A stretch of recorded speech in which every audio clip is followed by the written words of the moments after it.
Oi, gente, bem-vindos a mais um vídeo aqui do meu canal. Eu espero que todos vocês estejam bem. Eu estou muito feliz porque nós estamos continuando um projeto, né? Esse é o segundo vídeo de uma série de vídeos aí que nós queremos fazer, que se chama A Mesa Com. E esse A Mesa é com o Fernando, meu amigo da minha igreja. E eu quero te falar que antes desse vídeo começar, você tem que deixar o seu like, se inscrever aqui no canal, comentar o que você tá achando, o que você espera aí dessa conversa. Nós vamos bater um papo muito legal. E eu tenho certeza que você não conhece todos os pormenores e os detalhes da vida do Fernando. E hoje nós temos revelações, porque sabendo que teremos informações que as pessoas ainda não conhecem.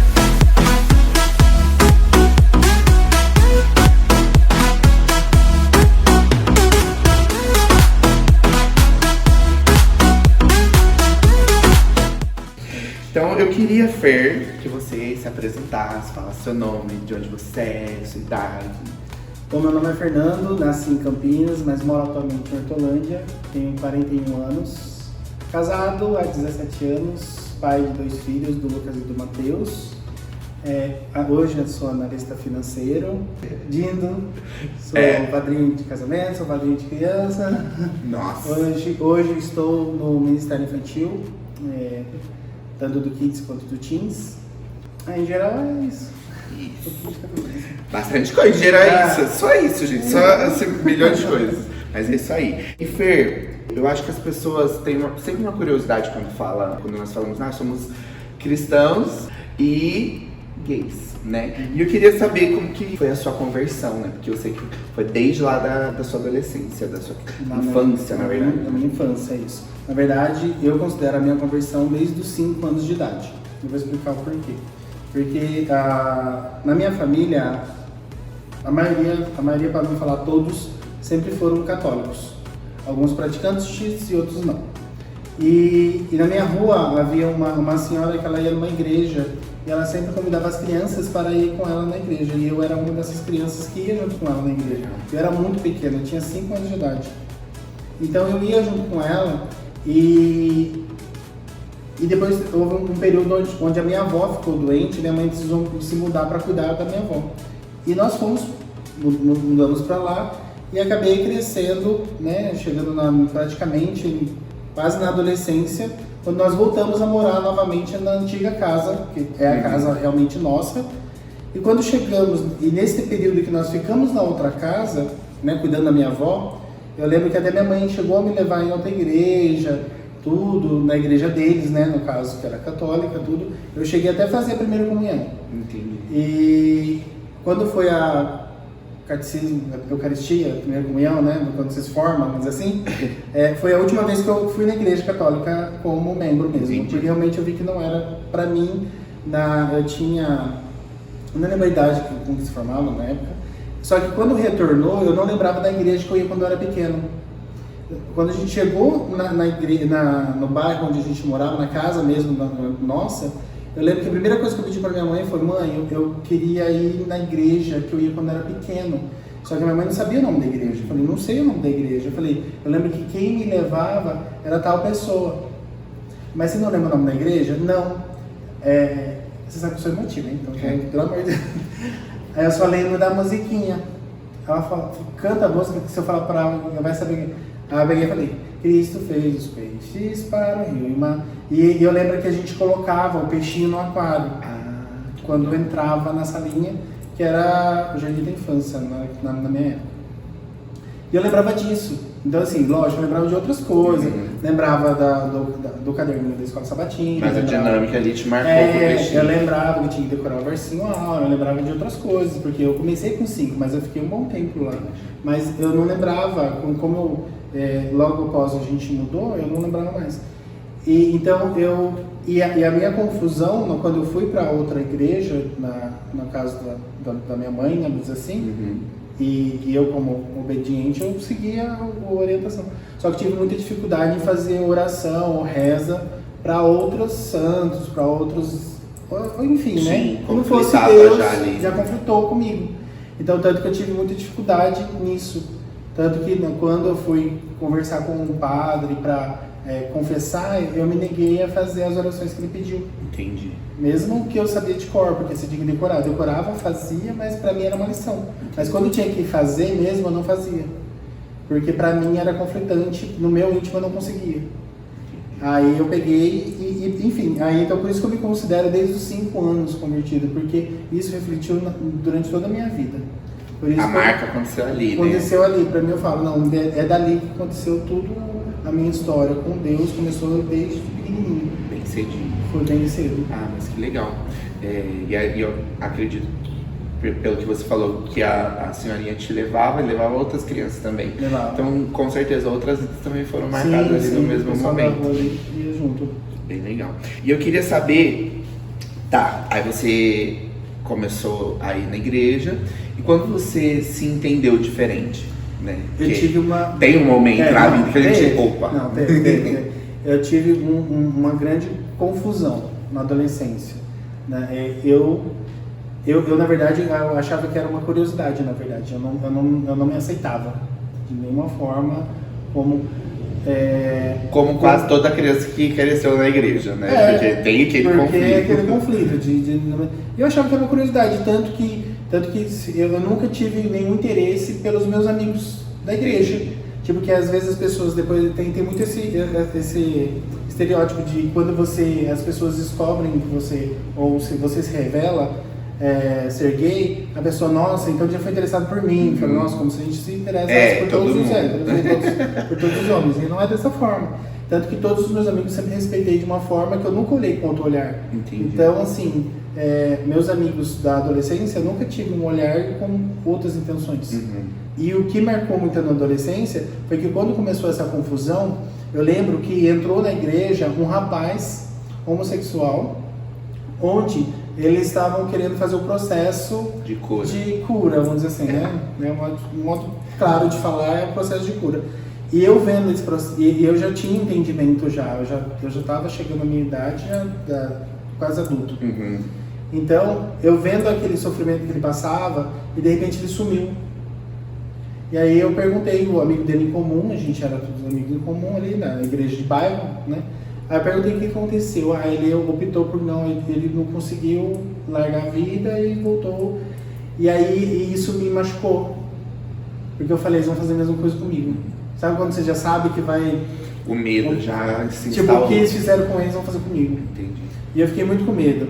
E quando eu fiz 18 anos, eu já fazia parte da comissão, eu era diretor de louvor, eu era diretor de jovens. Isso na igreja adventista? Na igreja adventista do sétimo dia. E eu fazia parte da comissão da igreja. Entendi. Então, a gente, quando você vai se desligar da igreja, ou eles desligam alguém, é feita uma comissão com a diretoria. Só que eu cheguei direto no pastor e eu mesmo me pedi. O desligamento. Entendi. O desligamento. Então, até então, enquanto eu estava na igreja, eu nunca tive nenhum contato com nenhum homem. Porque na minha cabeça eu estaria fazendo algo errado. Sim. Só que nesse tempo que eu estava dentro da igreja, eu cheguei a namorar uma menina na escola. Na época ainda até do magistério. E é uma menina assim que, se eu fosse hétero, era pra casar mesmo. Entendi. Sabe, uma pessoa assim eu uma pessoa assim muito especial pra mim. Guardo no coração. Uma pessoa que incrível pra mim.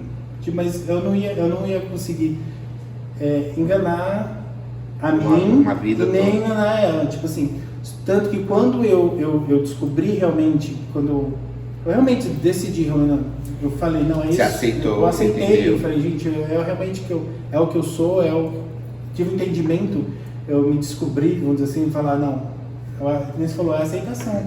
Porque a maior dificuldade não é fazer as pessoas te aceitarem, mas você se aceitar primeiro é pior. Igual eu falo, o pessoal pergunta, né? Ai, como que sua família reagiu, que não sei o quê.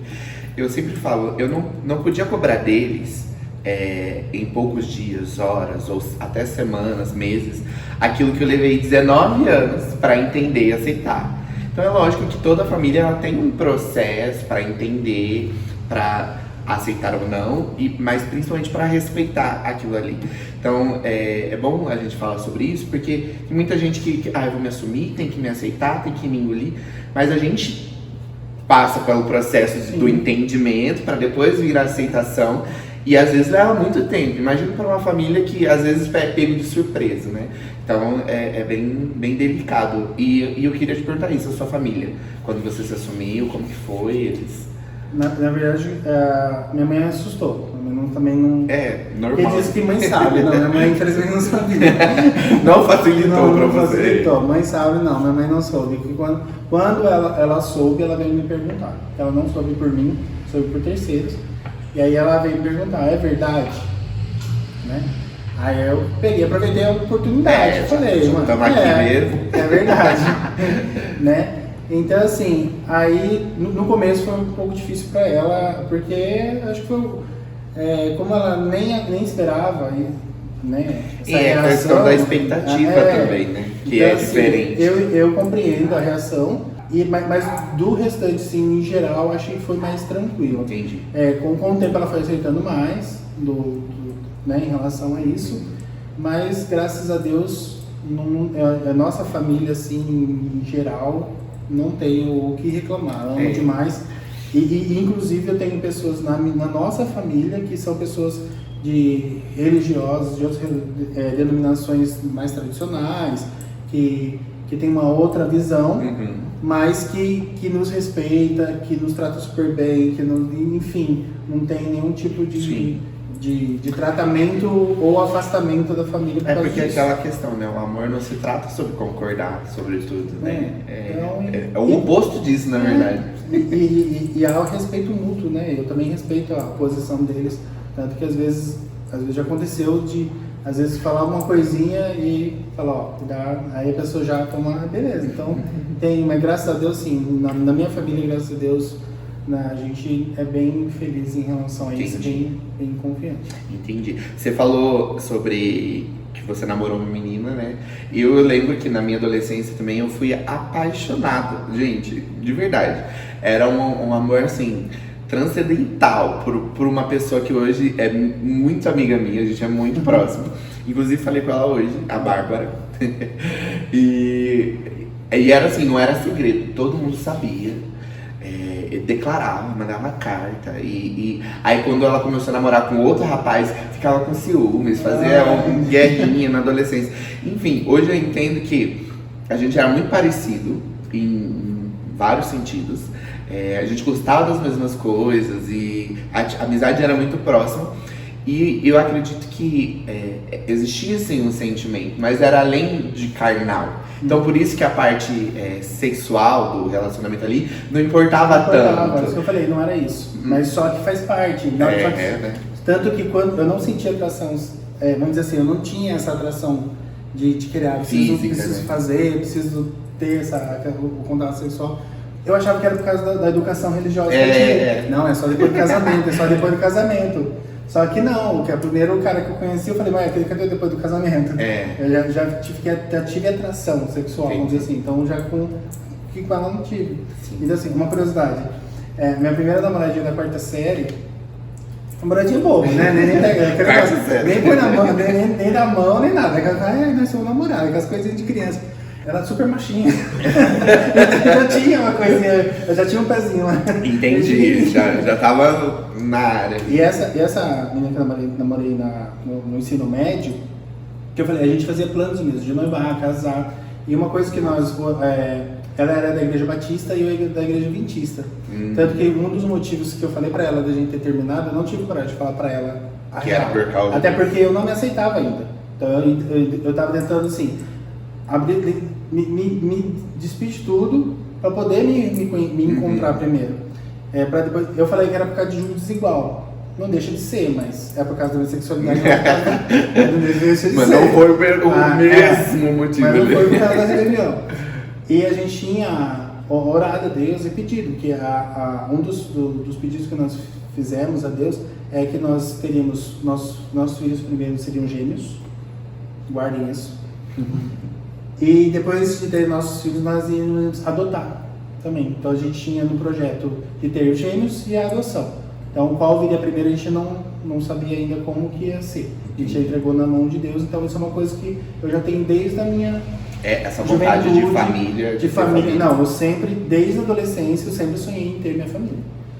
Eu sempre quis ter uma família em Deus, Sim. em primeiro lugar, mas e filhos. Uma coisa que eu sempre tive, tanto que no ensino médio eu fazia magistério. Entendi. Porque eu sempre fui voltado para ensino. E um dos motivos era realmente que eu queria ter filhos. Entendi. Pra mim foi meio complicado, porque na minha cabeça, depois de tanto lutar contra o que eu sabia que eu era gay, no caso, pra mim o casamento era uma coisa que não iria acontecer. Porque na igreja tradicional, quando você decide, ou você tem que decidir, ou você vive uma vida de celibato, ou você casa com uma mulher que tem uma vida heteronormativa. E eu falava, essa vida heteronormativa não vai rolar pra mim. E aí a outra questão, eu falava, poxa, então não vou casar com ninguém, eu vou ficar uma vida triste sozinho. Era algo distante, né? Era algo distante, um casamento. E outra, era a imagem que era vendida do relacionamento homoafetivo. Essa é a imagem que nos vendia da família. Da família não. Do casamento, né? Não, da relação homoafetiva. Sim. De que não era algo sério, né? Que era promiscuidade, sim. Que era doença, superficial. Que era superficial, que você ficava com todo mundo. Ninguém imaginava que você realmente, que era amor. Até hoje eles não encaram como família, né? Até hoje é difícil. Hoje você vê uma pessoa falando, mas não é família. E às vezes a pessoa que fala que não é família é a mãe solteira, então cadê o pai? A hora que ele fala que não é família, às vezes é o filho que é criado pela avó. Então cadê a família? Então assim, a gente precisa tomar muito cuidado. Porque há vários tipos de família, então a gente tem que respeitar todos os tipos de família.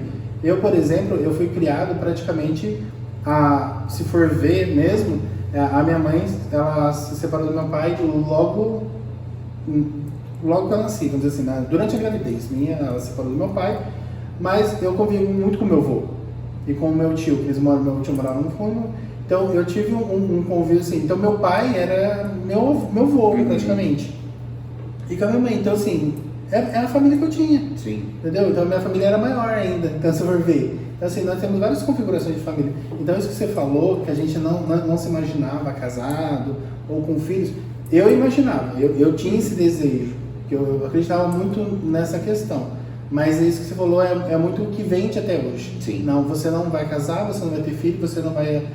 É o que faz até hoje. Você não vai adorar Deus, você não pode ser religioso, você não pode ter uma igreja, um ministério, um lugar para você adorar, você não vai, não está errado. Então dá a impressão que tipo assim, que enquanto você está lá na balada, fazendo o que é errado, sim, né?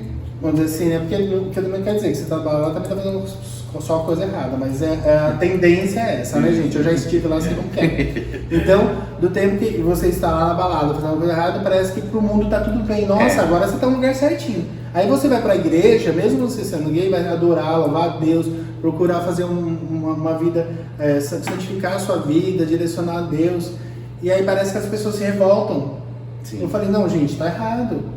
Então, e o restante, então, tá tudo certo. Você falou sobre a sua namorada e vocês quase casaram, noivaram? Não. A gente tinha a pretensão de noivar e casar. Entendi. E ter filhos. Aí nós terminamos o relacionamento, eu terminei, né?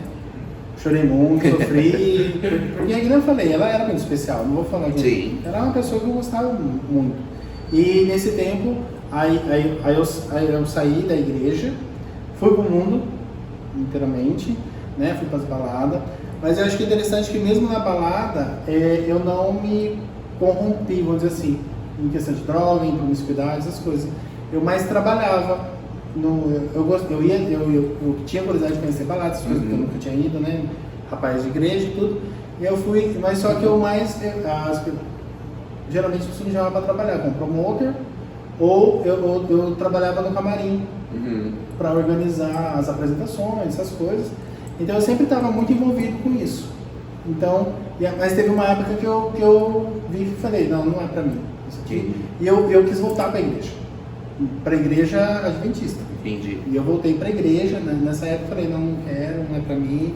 E por isso que eu falei, eu tive muitos conflitos, muitos. E aí, cada processo é único. Cada processo. Então, às vezes, você está passando por esse processo também.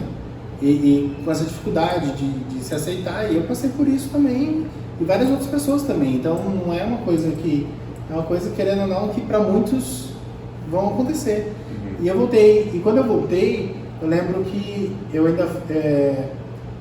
eu voltei e fundei um clube de desbravadores na igreja. Que é tipo os escoteiros, gente. Tipo os escoteiros. Na igreja de Vicente. Fundei um clube de desbravadores. Aí quando eu terminei todo o curso para me tornar líder de desbravadores, quando eu ia me investir, o maior incentivo para eu não me investir, vamos dizer assim, né, para não receber o investimento, foi os próprios amigos da igreja. Os próprios irmãos, vamos dizer assim, os próprios irmãos. Por quê? Porque por mais que eu tentasse, não adiantava, eu sempre era gay.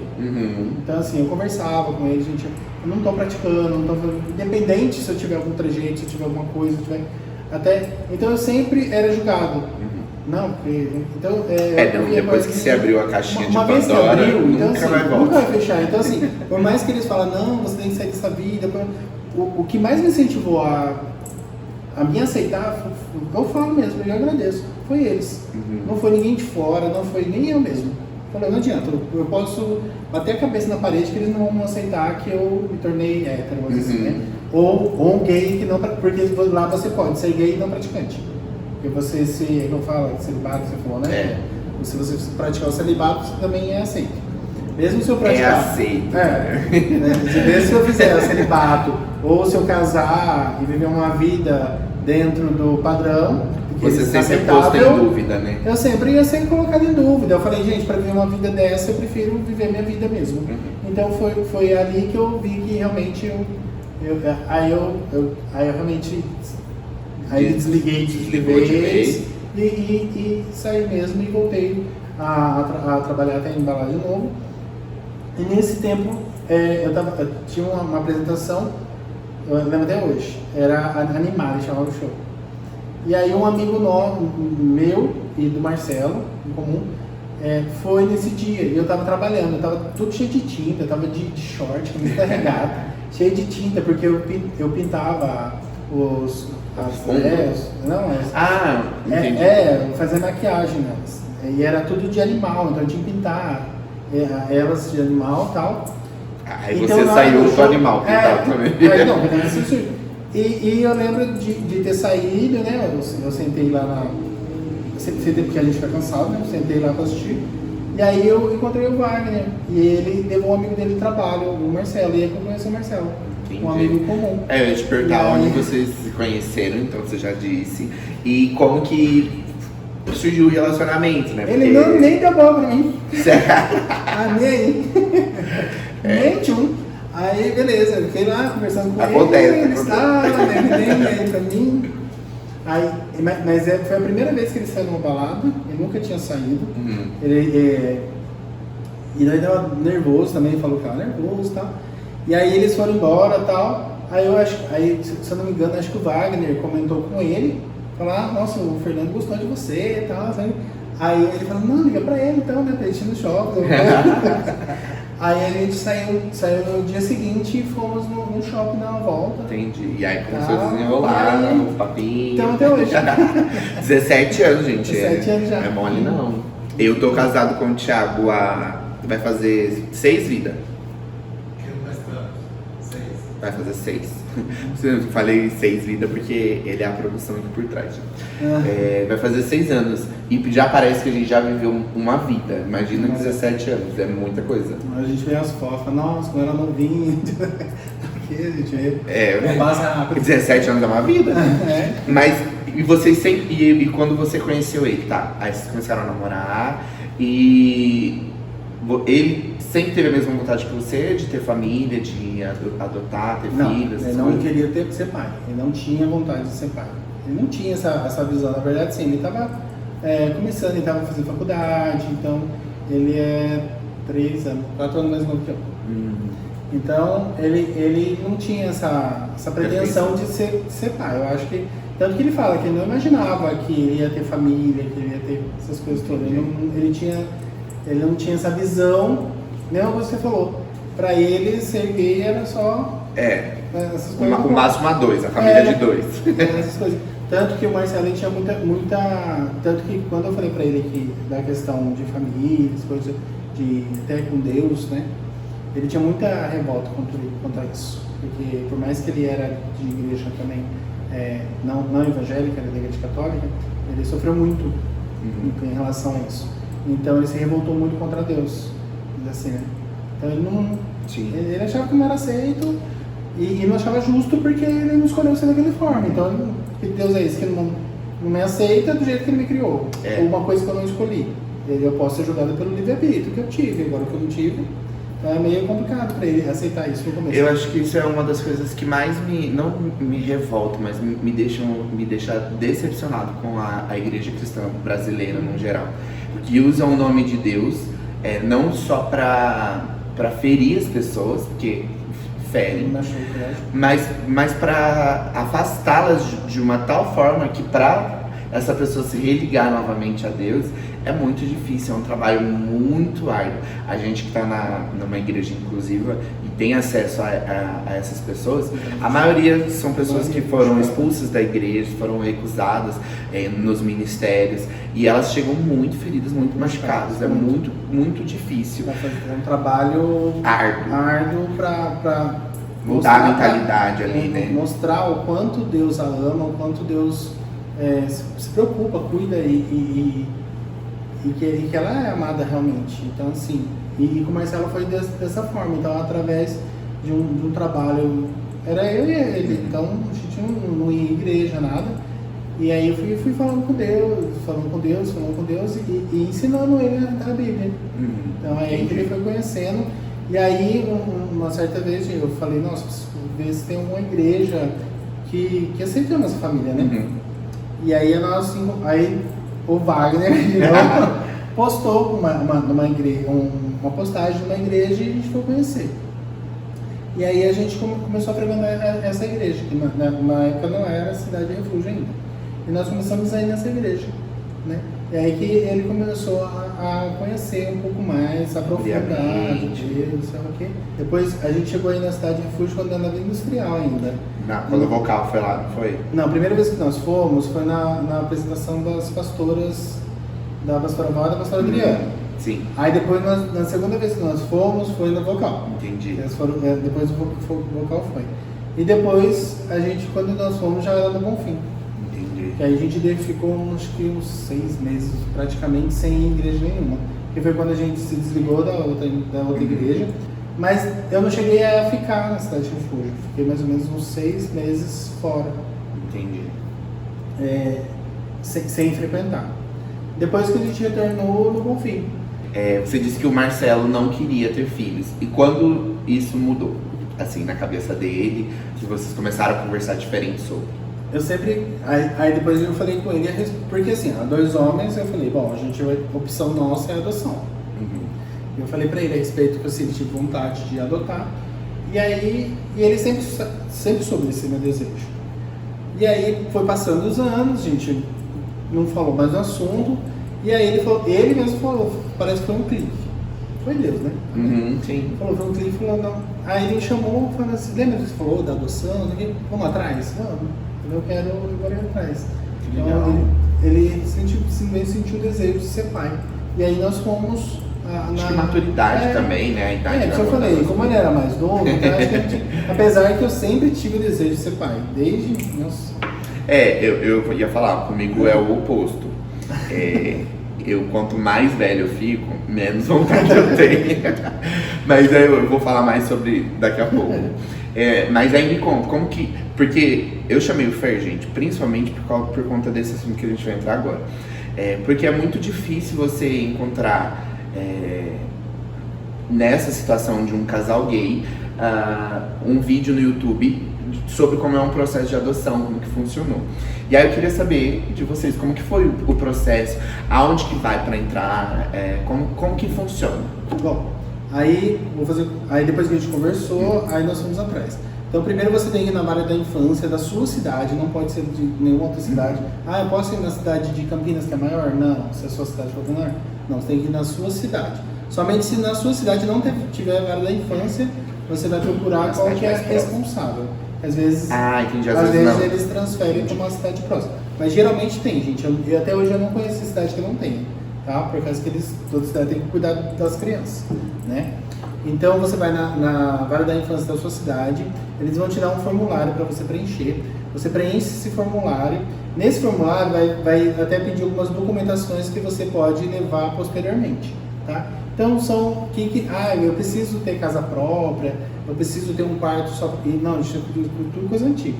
Não pode ser casa alugada, é lógico, precisa ter casa, né? Chega a criança lá tem casa. Não precisa. Pode ser casa alugada? Pode. A criança precisa ter um quarto próprio só para ela? Não, ela pode ir de quarto por irmão, não tem problema. E aí eles pedem a foto da casa, foto da família. Foto da família que eu falo, é o pai, a mãe, os dois pais, ou o solteiro, quem está adotando. Porque você pode adotar solteiro, ou casal homoafetivo, ou homem e mulher, né? Sim. Viúvo, independente. A diferença é que você tem que ser maior de 18 anos para adotar. Tá bom? Indo lá, você vai receber também uma fichinha do perfil. É isso que é a fila da adoção. As pessoas precisam entender que fila da adoção não é uma fila realmente que é um atrás do outro e agora é sua vez, agora é sua vez e agora é sua vez e você vai buscar seu filho ali. Não. A fila da adoção nada mais é do que desenhada através do seu perfil. Então você vai colocar ali de que idade a que idade? De 0 a 5 anos? Né? Menino ou menina? Pode ser irmãos? 1, 2 ou 3 crianças, ou 4, ou 5? Qual cidade que você quer que abrange? Você quer só da sua cidade? Ou você quer Isso só da cidade é porque você tem que fazer visitas depois, né? Tem, porque eles podem chamar... Se você, por exemplo, numa empolgação, falar, pode ser o Brasil todo. Aí te chama lá pro Nordeste. Para Manaus para ficar um mês lá, para ter uma aproximação com seu filho. Você vai ter que ficar um mês lá, transporte, tudo seu custo. Não tem eles não bancam nada. O interesse é seu, né? O interesse é seu, então você vai ter que fazer tudo isso. Então você tem que realmente se enquadrar na sua realidade.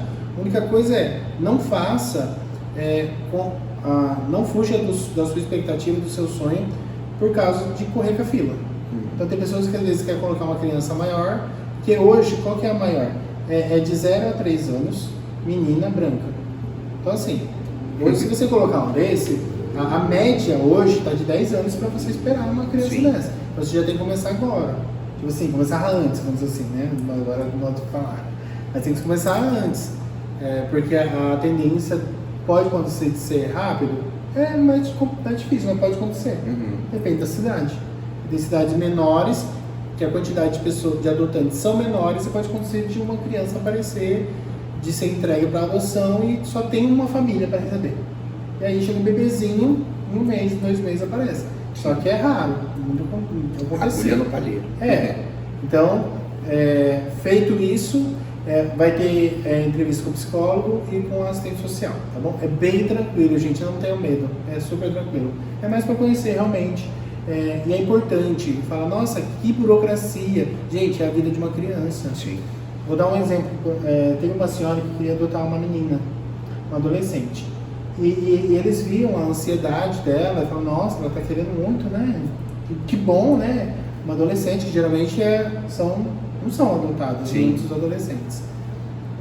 E aí, durante as entrevistas, se descobriu que, na verdade, essa senhora era sozinha, ela não tinha família, e, na verdade, ela estava adotando porque a intenção dela era que essa menina cuidasse dela na velhice, só isso. Então, o objetivo dela não era a criança. O foco estava errado. O foco estava errado, entendeu? Então, como ela já era uma senhora, porque não tem idade, não tem um limite de idade alto, lógico que eles avaliam também a saúde, essas coisas tudo, mas viu que o interesse, na verdade, ela queria uma cuidadora. Então, vou pegar um adolescente, adoto, dou tudo que ela precisa, mas ela vai cuidar de mim. Então, o custo, vamos dizer assim. Entendi. Então, é muito importante seguir todo o processo. E eles pedem algum tipo de renda mínima, comprovação de renda, essas coisas? Não, precisa ter pelo menos uma renda, né? Sim. É isso que eu falo. a partir do momento que você vai ter um filho, um ou mais, você precisa se enquadrar na sua renda. Mas a gente, uma coisa que você também fica claro, é que você tem que imaginar que aquela criança que está no abrigo, ela está dividindo um quarto com várias crianças, às vezes em beliche, às vezes em colchões, né? Às vezes em situações complicadas. E às vezes a pessoa fala, não vou adotar porque minha casa é simples, não tem reboco, não tem, né? Não tem vários quartos, meu filho já tem um quarto, vai ter que dividir. E não é isso que eles olham. Não é isso. O mais importante é amor, família e tem então ele vai ter já muito mais do que ele já tem. Né? Se você observar, ele já não tem nada. Porque o que está ali no abrigo não é dele. Né? Eu perguntei isso porque eu acho que é a visão da grande maioria das pessoas, que se precisa ter muito dinheiro, se precisa ter muito para adotar ou para custear. Entendi. Já não estaria classificado. Mas e aí, vocês fizeram tudo isso, esse processo, e quanto tempo levou para vocês acharem? Ou acharem vocês? Nós somos moradores de Hortolândia, então a gente teve que fazer na nossa cidade. Na nossa cidade foi meio complicado, porque lá o curso até que foi rápido, porque a gente, quando nós fomos fazer a inscrição, bateu certinho em fazer um curso, lá na Vara da Infância tem que fazer um curso. E agora parece que tem que fazer, também participar de grupo de apoio de adoção, tá bom? Então acho que tem que participar de no mínimo uns 3 a 5 encontros, tá bom? Que agora atualizou algumas coisinhas. Só que lá não tinha psicólogo e nem assistente social da comarca. Então a gente usava de Americana ou de Sumaré. Então isso que demorou o nosso processo. Uhum. E ainda mais a juíza que assinava também era de fora, acho que era de Sumaré. Nossa. Então o nosso processo para ficar pronto demorou 1 ano praticamente para a gente entrar na fila de adoção. Mas geralmente não demora isso. É muito mais rápido. O nosso caso foi a parte. Atípico. Então eu não posso falar para vocês que vão demorar tudo isso. Pode acontecer, não posso garantir, mas a maioria das pessoas é bem mais rápido. Não é uma ciência exata, né? Não é. Aqui em Campinas, por exemplo, esse curso é a cada 15 dias. Lá era uma vez por semestre. Nossa. 2 vezes por ano. É que aqui é muita diferença. Muitas pessoas. Agora Campinas é uma cidade grande demais. Então a procura também é maior, em compensação também, a quantidade de crianças também que aparece é maior. Então tudo é compatível. Então, então o nosso processo para entrar na fila foi de 1 ano. Aí quando nós entramos na fila de adoção, nosso perfil era de 0 a 5 anos, primeiro. Porque a gente tinha medo de pegar a criança maior, realmente da criança vir com algum tipo de preconceito. Entendi. Por falar 2 pais, alguma coisa, e a gente não entendia muito bem o processo. Foi quando na igreja a gente conheceu um casal de meninos, e eles tinham um filho com idade um pouquinho maior, acho que tinha 8 anos. Nossa. E aí a gente viu que era possível. Uhum. E aí eu conversei com o Marcelo, falei, nossa, aí ó. E a gente preocupado, sabe o quê? Falei, e aí ele explicou como que era, né? De conversar. Por isso que é importante essa troca, porque ele, assim como a gente está falando agora, outra pessoa já conversou com ele também. Exato. Então, e aí a gente viu, nossa, é possível, porque tem todo um processo, não é assim, eles entregam a criança e você tem que ficar com a criança. Não, eles vão conhecer e você vai saber se a criança tem algum tipo de. Se ele vai querer, se ele não vai querer, 2 pais. Nessa idade ele já tem a opção de escolher. Diferente do bebezinho, que eles entregam. Não tem como perguntar, né? Então eles pegaram, aí a gente resolveu mudar. Aí depois de 1 ano dentro da fila de adoção, a gente voltou lá e pediu para eles alterar o nosso perfil. Entendi. Para 8 anos, de 0 a 8. De 0 a 8, aumentou. De 0 a 8. Entendi. Aí em 1 mês nos ligaram. Nossa, aí foi bem rápido. Aí em 1 mês nos ligaram. E aí ligaram. E leva um susto, né, amigo? Eu imagino que se do nada lá... Não, aí o Marcelo estava trabalhando, ligaram pro Marcelo, o Marcelo não pode atender, porque ele trabalhava com atendimento, ele não pode atender. Aí ligaram pra mãe dele. Nossa. Aí falou com a mãe dele. Aí depois a mãe dele conseguiu falar com ele e depois falou comigo. E aí falaram, tem aqui os meninos, são gêmeos. Lembra que eu falei lá no começo? Então, os filhos que eram gêmeos, lá Da adoção, dos planos com a menina, você Deus cumpriu, realizou de outra forma. Deus realizou da outra forma. Então eu falo, ó, tem aqui os 2 meninos, são gêmeos, tal, tem 8 anos, e a gente quer saber se vocês querem conhecer eles. Que legal. Nossa, na hora, rapaz. Na hora você já se sente pai. Sim. Você já se sente falar. Sabe quando você. E ao mesmo tempo você fica sem chão. Eu falei, agora. O que eu faço? Agora virou real, né? Todo o tempo que você queria. Agora que você tem, aí você fala, e agora? Agora eu não sei. Então, assim, ficou muito. Assim, sabe? Sabe, flutuando mesmo. Tipo, nossa, eu sou pai. Tipo, mesmo ainda. Eu acho que é a mesma sensação sabendo. quando a mulher descobre que tá grávida. A gente fala. Apesar que quando a gente entra na fila, a gente já tem essa sensação. Tô grávida, né? Tipo assim. Pode durar anos Pode ou durar, meses. mas tô grávida do coração. Uma hora pode acontecer. E durante esse 1 ano que nós ficamos aguardando a promessa acontecer, eu acho interessante trazer também um lado espiritual muito importante. A gente foi também meio cabeçudo, sabe? Nesse meio processo. Quem nunca, né? A promessa era o quê? Adoção, gêmeos, lembra? E aí a gente pegou e a gente resolveu, em vez de esperar o Isaac, resolveu fazer o Ismael. O Ismael? Isaac? O Marcelo tinha ganhado uma bonificação do emprego dele. E aí a gente resolveu fazer inseminação artificial. Meu Deus. Do nada, assim, ó. Vamos fazer? Vamos. E o legal assim, é que a nossa família cobrava muito filhos da gente. E aí, quando vocês vão ter filho? E aí, quando vocês vão ter filho? Eu falei, gente, ainda não, a gente é novo, ok? Então, ele sempre cobrava, nossa família.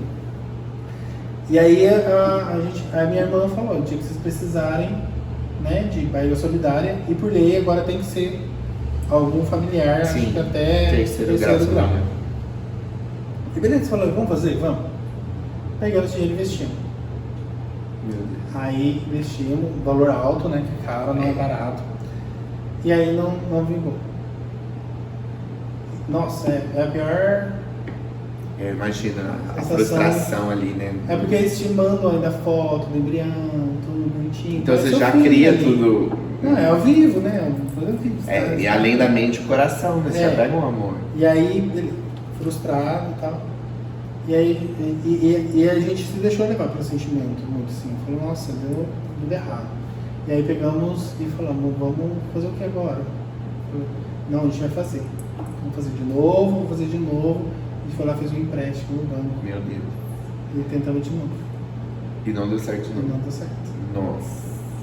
E aí, isso, financeiramente, isso nos destruiu, falar português, escambou tudo. E eu trago isso mesmo como lição mesmo, porque a promessa não era essa. Sim. Então, assim, e uma vez eu até comentei isso, que eu quis meio que apressar, e às vezes tem as coisas, a gente quer fazer as coisas. E Deus já tinha falado, já tinha falado. Então, assim, a gente quer no nosso tempo. E não era desse jeito. E outra, se eu tivesse feito a inseminação, se tivesse dado certo, ia ser bebê. Quando veio os meninos, eu dei graças a Deus que não eram bebês. Bebê dá trabalho. Porque eu falei, gente, com 8 anos dá trabalho, imagina se fosse 2 bebês. Eu falei, Jesus amado, a gente não ia dar conta. Eu falo Marcelo, eu falo, a gente não ia dar conta. E vocês fizeram isso? E deixar 2 bebês, começou que os 2 iam trabalhar. Não, pelo amor de Deus, tem que contratar alguém para cuidar. Eu falei, Jesus, não ia dar conta. E vocês fizeram esse processo já estando na fila de adoção? Já estando na fila de adoção. Imagina dar certo as duas. Tudo bem que você pode não querer, mas... Poderia negar a adoção. Por exemplo, se caso desse certo a inseminação, a gente pararia a fila. Sairia da fila. Né? E ok.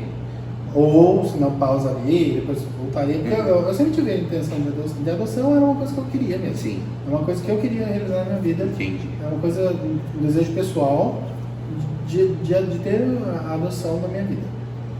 Então, quando veio essa frustração toda, acho que se for ver, foi um dos sofrimentos maiores que eu já tive, assim, se for falar, minha vida, assim, foi esse. De me jogar mesmo lá no fundo, mas e hoje eu vejo que isso foi por decisão minha, eu que me joguei lá, não foi Sim. ninguém. Eu já sabia tudo que tinha que ser. Então, quando a gente mudou pra... Aí, quando aconteceu tudo isso, aí a Marcela falou, vamos lá ver como que tá o processo de adoção, porque depois de um ano você vai lá e atualiza, né? Vê se tá tudo anda. E aí ia dar um ano mesmo. Aí quando a gente foi lá, que eu te falei, que a gente mudou para 8 anos.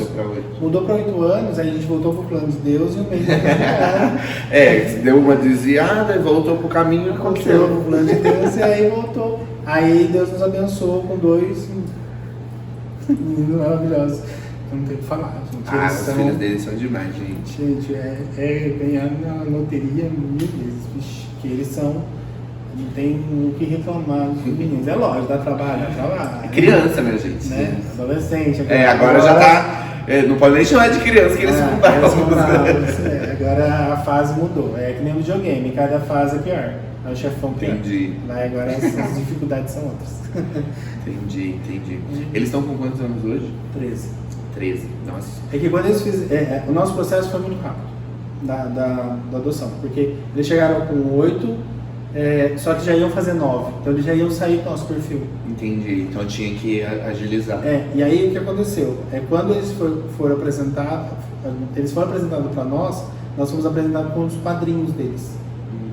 Porque quando foi apresentado um casal, um homem e uma mulher, eles rejeitaram. Eles ficaram bravos, vocês no momento, ficaram bravos, o quê? Eles ficaram com medo de apresentar a gente. E eles têm alguma também. Coisa, tanto que quando a gente foi se conhecer, a gente se conheceu fora. Porque isso, querendo não, você tá fora do ambiente, ele meio que, né, não tem essa... E o interessante esse medo que eu tinha das crianças ter algum tipo de preconceito, sim. Ou tipo, querendo ou não, a sociedade acaba colaborando, infelizmente. Você não sabe que mude, né? que informação chegou até a criança até aquele momento, né?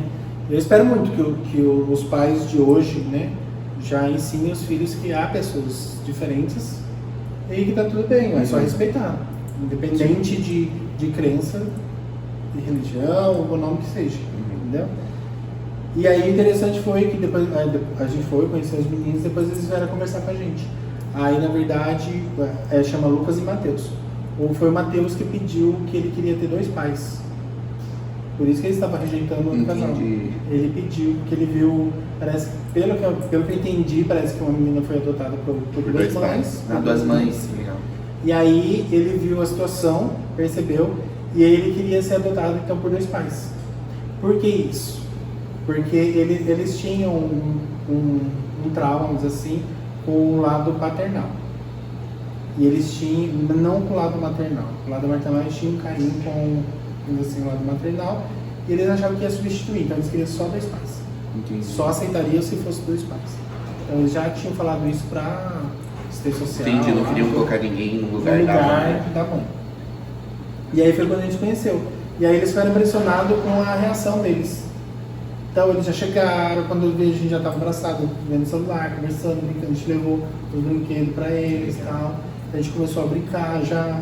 E eles falaram, nossa, eu nunca que eles fariam isso. Sim. Pela reação que eles tiveram no anterior. Então eles, vendo essa atitude deles, a assistente social e o psicólogo, geralmente eles não fazem isso, tá? Mas eles falaram que ia conversar com a juíza para autorizar eles já irem no final de semana seguinte.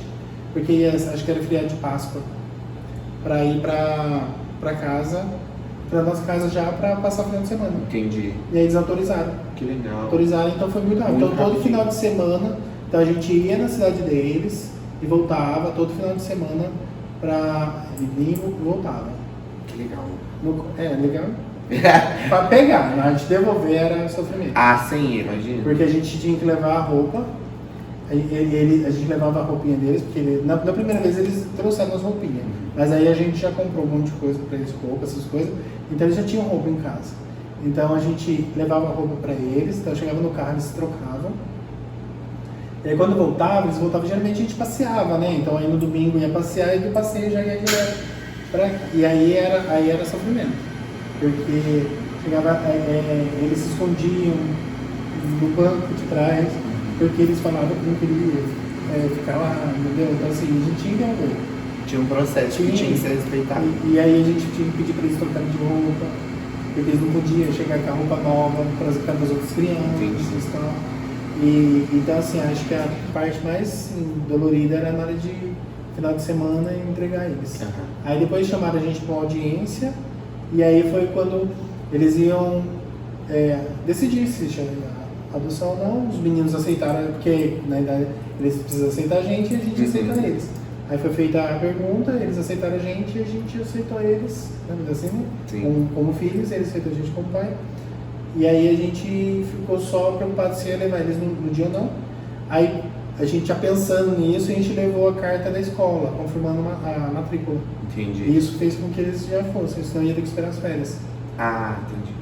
Aí garantiu, aí a gente já foi direto onde eles ficavam, né? No abrigo. No abrigo. E aí eles já vieram.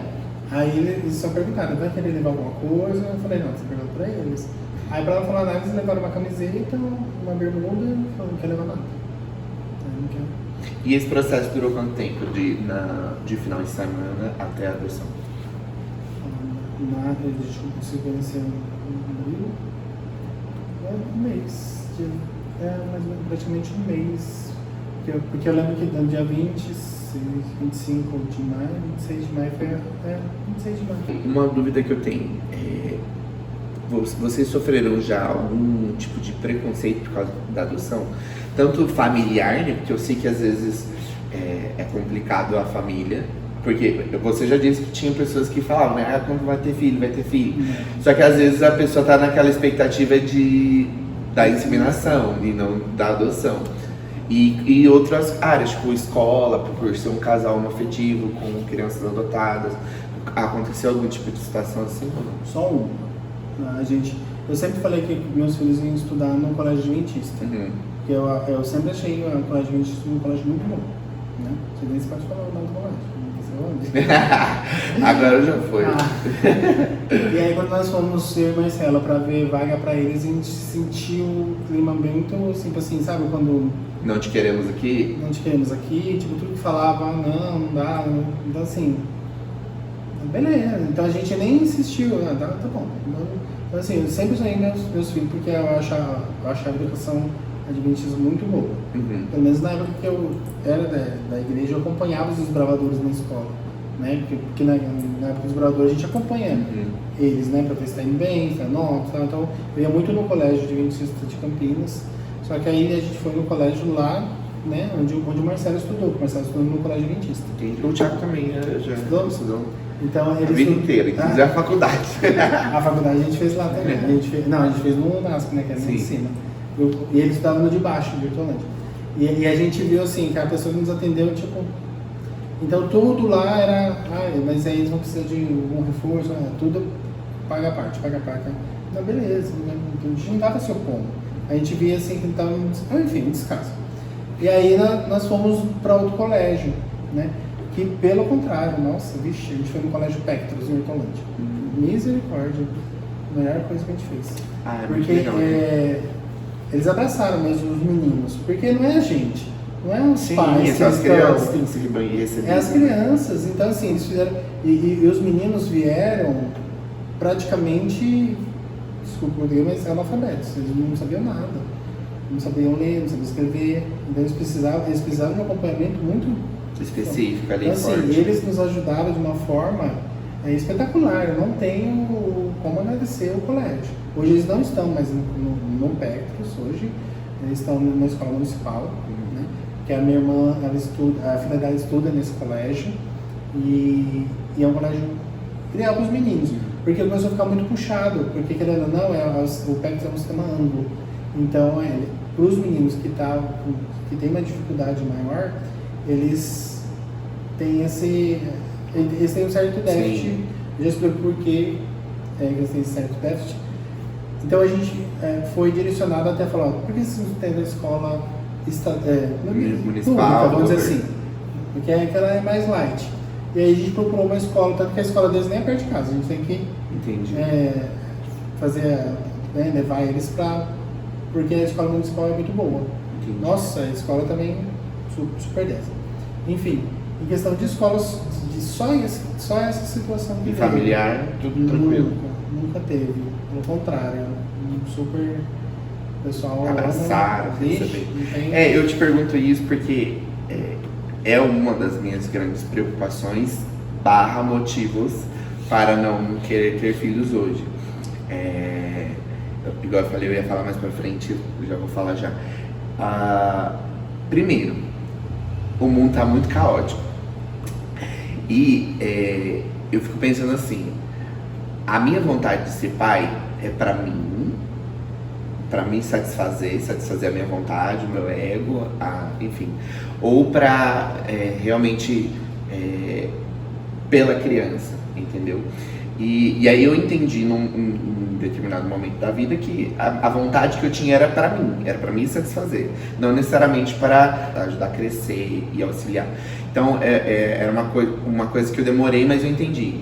E aí eu entendi assim, eu queria ter filhos, mas eu queria que fosse inseminação, porque eu tenho medo que algumas pessoas da minha família ajam com preconceito. E quando eu digo preconceito, não é algo do tipo rejeitar, mas é um comentário ou outro que sai, ou sei lá, uma situação ou outra que você passa que eu tipo assim, eu tô preparado para aguentar esse rojão, do jeito que eu tenho a minha personalidade, que é forte, e aí eu criar um problema no meio da minha família porque aí, depois que é meu filho, e aí ninguém mexe, ninguém toca. Então, e aí eu fico pensando nisso. Primeiro, a questão a minha vontade de ser pai é muito mais por mim do que pela criança. Se fosse para ser, eu penso muito mais na questão da inseminação por conta da minha família do que por conta de mim, porque vou te dar um exemplo. Eu gostaria muito de adotar uma menina negra de cabelo bem afro, mas eu não sei se seria bem aceito por todas as pessoas da minha família. É nesse nível. E aí eu não vou dar nomes, né, porque é minha família. Mas e eu sei disso, e aí eu sabendo disso, eu não posso colocar essa criança exposta a esse risco. Eu imagino, né, eu penso assim. E não é um risco de tipo, de ser agredida, nada, não passa longe. Mas eu não queria nenhum tipo de constrangimento, sabe, pra criança. Então eu descartei por um período a ideia da adoção por conta disso e pensava muito na inseminação. E aí depois que eu entendi essa questão da vontade de ser pai, ser mais por mim do que pela criança, eu falei assim, não acho justo eu colocar mais uma criança no mundo para me satisfazer, sendo que tem muitas outras crianças precisando de um lar, de uma família, de pais. Então, e aí tem outra questão que hoje em dia tá muito difícil criar filho. Você tem 2, você sabe. É tudo muito caro, dá muito dinheiro. A preocupação nem é dinheiro mesmo. Nem é dinheiro. Eu acho que o mundo tá... Sim, tá muita coisa acontecendo. E aí, nesse muita coisa acontecendo, desde da criança sofrer preconceito por dezenas de motivos, até questões políticas e aí questões de saúde. E aí a gente vive num Brasil que é descoberto em muitas áreas, em muitas coisas, e é muito difícil acesso a outras coisas. Então eu fico pensando, para colocar uma criança no mundo por meio de inseminação, seria e eu não digo que é errado, tá, gente? Tô falando isso pra mim, pra minha vida. Pra mim, eu penso que seria, da minha parte, muito egoísmo eu pensar nisso, sendo que eu tenho outras crianças precisando desse auxílio, dessa ajuda. E aí, o que eu tava falando sobre dinheiro, entra naquela parte que eu te falei. Pra mim, eu pensava que precisava ter muito dinheiro pra adotar uma criança. Porque você pensa assim, eu quero dar uma vida digna pra essa criança. Só que esse digno, o que é digno para quem não tem nada? Não tem nada. Entendeu? Então, eu penso várias vertentes e hoje eu vou fazer 26 anos de idade. Hoje a decisão nossa é não ter filhos. Mas isso amanhã pode mudar. Porque ao mesmo tempo que a gente já quis muito, foi ao mesmo tempo que eu penso em tudo isso e aí essa vontade já fica amortizada, entendeu? Por isso que eu te perguntei sobre a questão de preconceito, porque eu sei que existem famílias como a minha, mas também existem famílias como a sua. Então, primeiro você tem que imaginar o seguinte, o desejo tem que partir de você primeiro. Então, esse sentimento de se satisfazer como pai é natural. Quando alguém quer ser pai ou quando ser mãe, primeiro o desejo nasce em você. Então você não está sendo diferente de mim. Então você não está sendo egoísta em primeiro falar, nossa, estou pensando em mim primeiro. Ninguém imagina, fala, vou ter um filho para dar uma vida para uma criança que nem nasceu. Olha, esse é o meu objetivo. Não é. Não, primeiro eu quero ser pai, olha. Primeiro eu estou pensando em mim. Então, não esse é o nascer, o desejo de ser pai. Então, se nasce em você o desejo, o sonho de você ser pai, então isso não é um egoísmo. É um desejo que Deus coloca no seu coração de ser pai. Então, é natural. Então, você não está sendo egoísta nesse sentido. Isso aí você pode ficar em paz, porque todos passaram pelo mesmo processo.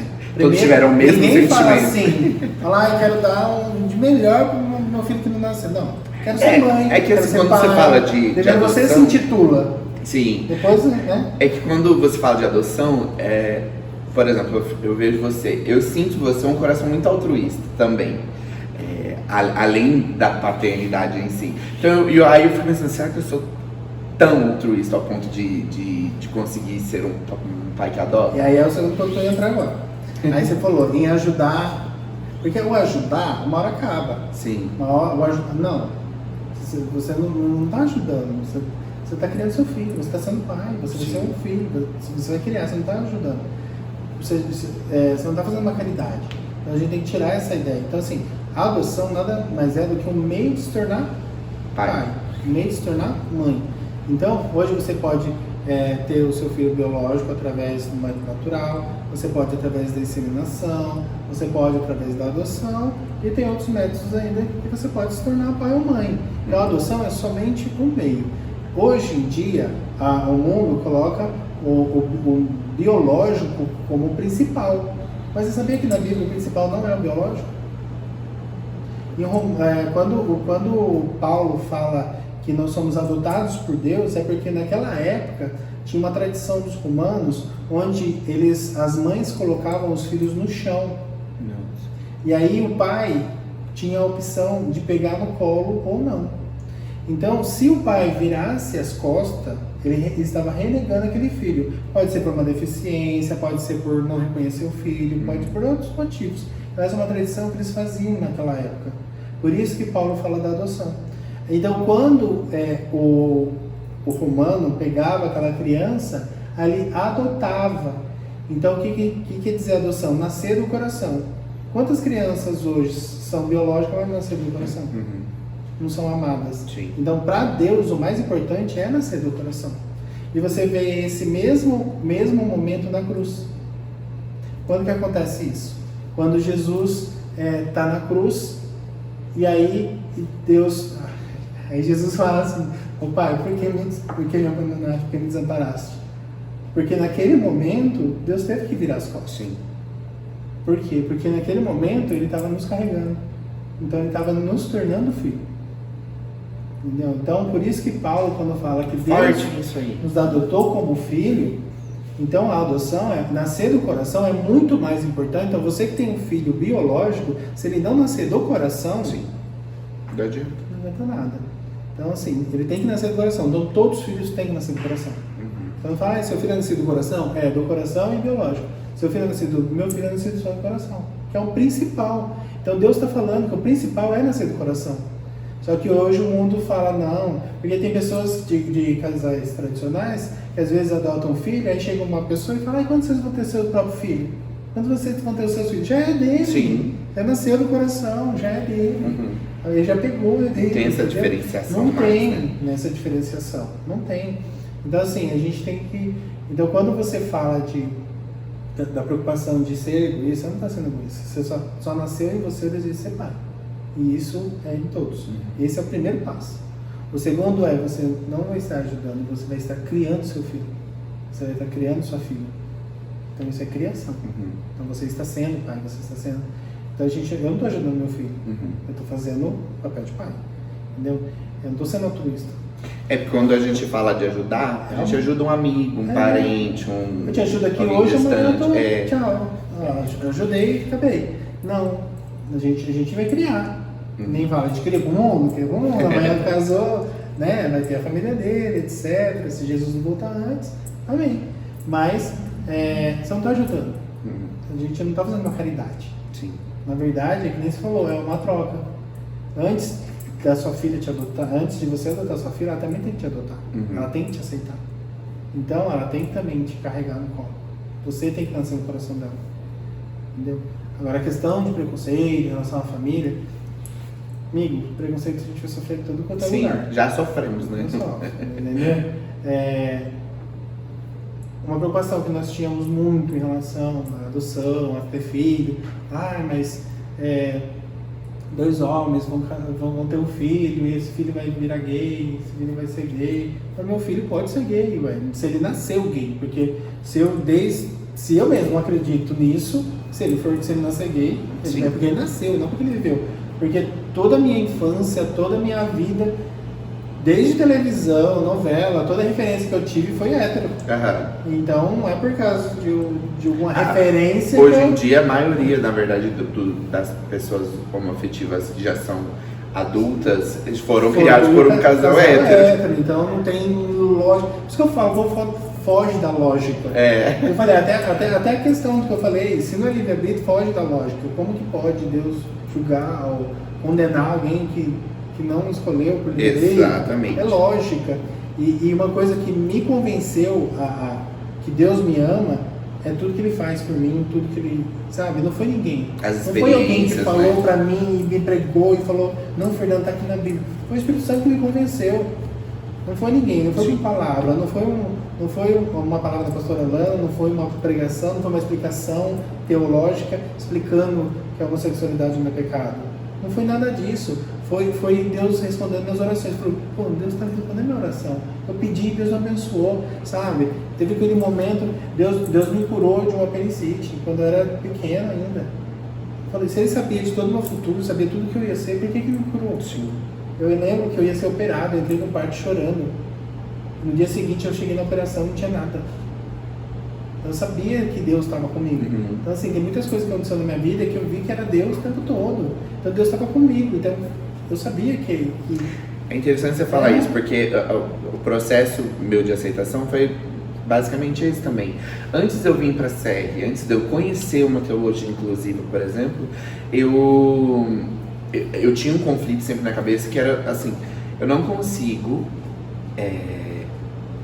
aceitar um Deus que me criou para me condenar, porque eu sempre soube que eu era diferente, desde que eu me entendo por gente. Assim, eu puxo a minha memória mais antiga, eu já sabia, eu já me entendia. E lógico, primeiro você não entende o que aí depois você entende o que é e aí coloca na cabeça que é errado por conta do que as pessoas dizem. Eu brincava com quem? Mas era quem? Entendi. Entendeu? Mas a minha questão era justamente essa. Eu oro, eu sinto a presença de Deus no quarto comigo. Eu sinto que Deus me ama, eu sinto esse amor. Só que não faz sentido com o que as pessoas falam. E aí eu falava assim, tá, então eu vou acreditar mais no que eu sinto sobre Deus ou no que eu ouço sobre Deus? E aí eu coloquei isso no meu coração e foi isso que me deu força para primeiro me aceitar, depois me assumir. E aí, posteriormente, eu fui conhecer a teologia inclusiva e entender biblicamente que Ele realmente me aceitava e me amava, e foi.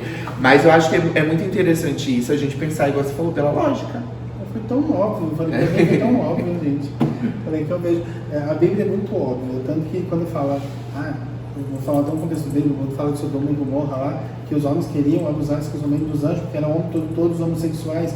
Aí Ló, que era muito esperto, pegou as filhas e ofereceram para eles abusar as filhas. Eu falei, mas aquele povo não era gay? Eu falei, ô espertão, dá vontade de falar. Não faz, não tá. Aí eu falei, alguma coisa gente, ó, tem uma coisa aqui que não tá batendo. Eu falei, tipo, vamos pensar um pouco, né, gente? Falta um pouco de contexto. Então, assim, Deus nos ama incondicionalmente. E eu creio muito nisso. Muito pelas coisas que nós temos vivido. E tomar muito cuidado também na hora de você falar de questão de adoção, na hora de falar de preconceito também da adoção, de falar que às vezes o filho dá problema porque é adotado. Gente, eu já ouvi muito vezes, isso, assim, vem com uma carga genética. Não, gente, não tem nada disso. Gente, meus filhos são uma benção. Poderia ter sido ao contrário, como acontece, sabe? muitas pessoas que estão assistindo aqui, às vezes têm uns filhos que são tentados. E é biológico. É biológico. Eu conheço, ó, na minha rua, eu morava num bairro, na minha rua, gente, olha, sinceramente, acho que eu e mais um ou três, quatro que não se envolveu com drogas, que não se envolveu com tráfico, que não se envolveu com alguma coisa. Mas por quê? E ali não tinha nenhum adotado, tá, gente? Tudo biológico. Não tem a ver com cargo? Não, gente. E outra, mesmo que venha com alguma coisa, vai ser, a transformação vai ser com o que você vai... É você diário, que vai, né? Criar, você tem que saber educar. que você que vai educar, você que vai trabalhar aquilo lá. Então é um desafio, não vou falar. Ser pai é um desafio, né? Eu não sei qual vai ser o futuro. Eu estou falando de meninos de 13 anos hoje. Meus filhos têm 13 anos. Então, assim, eles têm muitas coisas ainda para viver. Eles estão entrando numa fase agora que me traz uma preocupação, porque eu acho muito interessante porque assim, o mundo já entende que é uma fase onde é a melhor fase para se treinar eles para o crime, a melhor fase para se treinar eles para as drogas, para virar aviãozinho de droga, ou seja, tráfico, para coisa errada. Então, assim, o inimigo, o Satanás, já sabe que essa fase é a melhor, entendeu? E eu falo até como ministério infantil, como muitas igrejas ainda não percebeu isso. Então, assim, como que pode? Se até o mundo já entendeu que é nessa fase que eles vão ser influenciados para as coisas erradas e as igrejas não investem na necessidade deles. Sim. Tipo, tem muitas igrejas que não têm a estrutura, o ministério infantil que nem a nossa tem. Tanto que uma das coisas que eu falei até interromper que vocês spoiler, que quando eu cheguei na cidade de refúgio com os meninos, eu conversei com Deus. Falei, Deus, eu quero um lugar para minha família. Então, se eu chegar e tiver um lugar para meus filhos, aí é ali que eu vou permanecer. E no dia que eles chegaram, eles já levaram os meninos para a salinha. Então, para mim, isso era a confirmação de Deus. Então, assim, eu falei, então é aqui que o Senhor me colocou. Porque eu falei, Deus, eu quero um lugar que cabe a minha família. Sim. Se não couber meus filhos, não me cabe. Sim. Isso é para a vida. Então, quando eles foram para a salinha, eu falei, aqui, entendeu? Então, assim, muitas igrejas não conseguem perceber isso. Tem igrejas que não tem ministério infantil, não tem uma sala para os adolescentes, não tem um contato, não precisa ter sala, gente. Tem igreja que tem chão batido, mas dá uma atenção, é conversar, entendeu? Então, eu falei, tomar muito cuidado mesmo, e até mesmo dentro de casa mesmo, né? O culto familiar, a questão de você ter que falar de Deus. Hoje mesmo eu achei a coisa mais linda. A gente chora tudo. Normal, gente, normal. Hoje eu mandei oi pro meu filho, né, à tarde. Oi, filho, tudo bem? Tá tudo bom, pai? O que você está fazendo? Aí ele respondeu, estou lendo a Bíblia. Eu falei, tem coisa mais gostosa? Então, assim, a gente sabe que está no caminho certo. Sim. Entendeu? Eles estão fazendo o ano bíblico. Ah, sim. Vamos lá. Aí toda vez que estão em dia, estamos em dia, tá bom. Então, assim, e é gostoso ver isso, entendeu? Mas a preocupação nossa é o futuro deles, mas isso independente se é produção, se é biológico, isso aí é em qualquer lugar. Todo pai tem, né? Filho é filho, problemas vão ter, dificuldades vão ter, o mundo vai oferecer um monte de coisa errada, as coisas erradas é sempre mais gostosa, o diabo nunca vai oferecer coisa ruim, ele nunca vai aparecer com um prato de jiló falando come, não, ele vai aparecer com chocolate, com pizza, isso no contexto para vocês entenderem, é sempre coisa boa, coisa que dá prazer, coisa gostosa. Então, assim, eles vão passar pelas aprovações dele, vão passar pelas tentações dele, mas pelo menos a bagagem que Deus fala, né? Ensina a criança no caminho que deve andar, porque eu lembro que na juventude viesse se desviar, e aconteceu isso comigo. Eu tinha 5 anos, eu saí, fui para uma outra religião que desde lá já não queria. Mas algo te marcou lá atrás, né? E eu fui pro meio da balada, gente, eu trabalhei em lugares assim que eu tinha de tudo livre, assim, ó. Eu tinha acesso livre a casas noturnas, várias. Eu trabalhava dentro do camarim, eu trabalhava no administrativo dos boatos. Não era uma não, era uma, duas. Tinha contato com os artistas, tudo. Então, nem por isso eu me perdi. E lá dentro eu não conseguia fazer o que as pessoas faziam. Por quê? Porque eu sabia a educação que eu tive, né, na palavra de Deus. Por mais que eu estivesse errado. Não vou falar que também fui santo, não. Dei umas mancadas, dei umas mancadinhas lá. Mas mesmo assim aquilo me incomodava. Então o Espírito Santo me incomodava. Eu falava, não é o seu lugar não é ali. E graças a Deus hoje eu estou no caminho, mas eu devo muito isso à minha infância. Eu acredito pelo menos que muito do que eu sou hoje devo à minha infância. Sim. Amigo, quero te agradecer por ter topado esse papo aqui. Eu espero que você aí que tenha assistido tenha gostado de tudo aquilo que a gente conversou, que de alguma maneira tenha te impactado, trazido informação para sua vida, porque eu acredito que assim como eu, tem muita gente que tinha curiosidade e esse vídeo é esse o intuito, além de trazer uma conversa, entretenimento para vocês, é trazer também informação e, lógico, a presença de Deus sempre. Tenho certeza que as coisas que o Fer falou tocou o seu coração, assim como tocou o meu. E eu quero te pedir, se você gostou, deixe seu like aqui embaixo. Comenta o que você achou dessa conversa. Se você tem alguma dúvida, comenta aqui embaixo que eu vou pedir pro Fer estar respondendo aqui. Compartilha com seus amigos, talvez eles tenham as mesmas dúvidas que vocês ou outras dúvidas. E é um vídeo que eu tenho certeza que vai abençoar muitas vidas.